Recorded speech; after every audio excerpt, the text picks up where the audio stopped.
नमस्ते दोस्तों, आपने कभी नोटिस किया है कि कुछ वेबसाइट्स कितनी स्मूथ चलती हैं? एनिमेशंस एकदम मक्खन, लोडिंग सुपर फास्ट, कोई ग्लिच नहीं।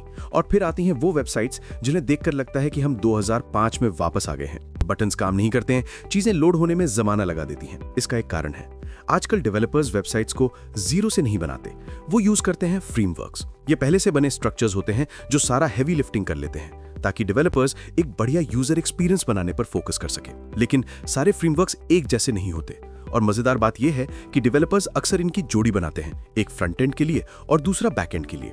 चलिए देखते हैं कुछ सबसे पॉपुलर फ्रेमवर्क्स और उनके फेमस कॉम्बोज जो आज वेब को पावर कर रहे हैं। चलिए शुरू करते हैं फ्रंट एंड के हैवी हिटर्स से। 3 नाम सब पर भारी हैं, रिएक्ट, एंगुलर और Vue.js। अगर आपने कभी फेसबुक, इंस्टाग्राम या एयरबीएनबी यूज किया है तो आपने रिएक्ट को एक्शन में देखा है। फेसबुक का बनाया हुआ रिएक्ट एकदम फास्ट और इंटरैक्टिव यूआई के लिए डेवलपर्स की पहली पसंद है। फिर आता है एंगुलर, गूगल का फुल फ्लेजेड फ्रेमवर्क जो बड़े बड़े एप्लीकेशंस के लिए बना है। रिएक्ट से अलग ये एक पूरा सोल्यूशन देता है जो कॉम्प्लेक्स एंटरप्राइज एप्स के लिए परफेक्ट है। और आखिर में है Vue.js, एक नया राइजिंग स्टार। ये बहुत लाइट वेट और डेवलपर फ्रेंडली है, जो छोटे प्रोजेक्ट्स या सिंप्लिसिटी और पावर का बैलेंस ढूंढ रही टीम्स के लिए बेस्ट है। लेकिन फ्रंट एंड तो सिर्फ शुरुआत है, असली मैजिक बैकएंड में होता है, जहां Node.js, Django और Spring Boot जैसे फ्रेमवर्क्स राज करते हैं। Node.js जावास्क्रिप्ट लवर्स का फेवरेट है, क्योंकि इससे आप फ्रंट एंड और बैक एंड दोनों में जावास्क्रिप्ट यूज कर सकते हैं। ये फास्ट और स्केलेबल एप्स के लिए बहुत बढ़िया है। दूसरी तरफ है Django, पाइथन डेवलपर्स के लिए परफेक्ट, जो कुछ सिक्योर और स्केलेबल बनाना चाहते हैं। ये अक्सर उन एप्स में यूज होता है जहां बहुत सारा डेटा हैंडल करना होता है। और अगर आप जावा के फैन हैं तो Spring Boot enterprise level applications के लिए गो टू फ्रेमवर्क है। ये स्टेबिलिटी और स्केलेबिलिटी देता है।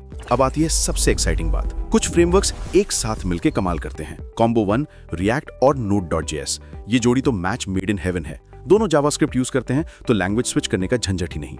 स्टार्टअप्स के लिए परफेक्ट है जिनको स्पीड और स्केलेबिलिटी चाहिए। नेटफ्लिक्स और पेपैल जैसी बड़ी कंपनीज भी ये डुओ यूज करती हैं। Combo 2, एंगुलर और Spring Boot, ये है एंटरप्राइज लेवल एप्लीकेशंस का पावर कपल। एंगुलर का स्ट्रक्चर्ड सेटअप और Spring Boot का पावरफुल बैकएंड, ये एक रिलायबल चॉइस है बड़े प्रोजेक्ट्स के लिए। Combo 3, Vue.js और Laravel, एक और पॉपुलर जोड़ी है Vue.js और Laravel, जो कि एक PHP फ्रेमवर्क है। छोटे से मीडियम प्रोजेक्ट्स के लिए बढ़िया है जिनको क्वालिटी के साथ जल्दी बिल्ड करना है। Combo 4, Next.js और Express.js। अगर आपको SEO यानी सर्च इंजन ऑप्टिमाइजेशन और फास्ट सर्वर साइड रेंडरिंग की चिंता है तो Next.js, जो कि रिएक्ट के ऊपर बना है, और Express.js, जो कि Node.js का फ्रेमवर्क है, एक विनिंग कॉम्बो है। और ढेर सारे डेटा से डील करना है तो Django और रिएक्ट आपकी बेस्ट बेट हैं। तो आपको कौन सा कॉम्बिनेशन कब चुनना चाहिए? अगर आप एक स्टार्टअप हैं और कुछ जल्दी बनाना है तो रिएक्ट और Node.js आइडियल है। बड़े स्केल एंटरप्राइज ऐप पर काम कर रहे हैं, एंगुलर और Spring Boot आपको जरूरी स्ट्रक्चर और पावर देंगे। कुछ लाइट वेट और सीखने में आसान चाहिए तो Vue.js और Laravel एक ग्रेट चॉइस है। SEO आपके लिए सबसे इंपॉर्टेंट है, Next.js और Express.js ट्राई करें। और ढेर सारे डेटा से डील करना है तो Django और रिएक्ट आपकी बेस्ट बेट है। याद रखिए दोस्तों, बेस्ट फ्रेमवर्क जैसी कोई चीज नहीं होती। सही फ्रेमवर्क वो है जो आपके प्रोजेक्ट की नीड्स को फिट करता है। तो आपका गो टू कॉम्बिनेशन कौन सा है? क्या आपने इनमें से कोई जोड़ी ट्राई की है? मुझे कमेंट्स में जरूर बताना। और हाँ, अगर ये वीडियो हेल्पफुल लगा तो लाइक, सब्सक्राइब और शेयर करना मत भूलना। मिलते हैं अगले वीडियो में।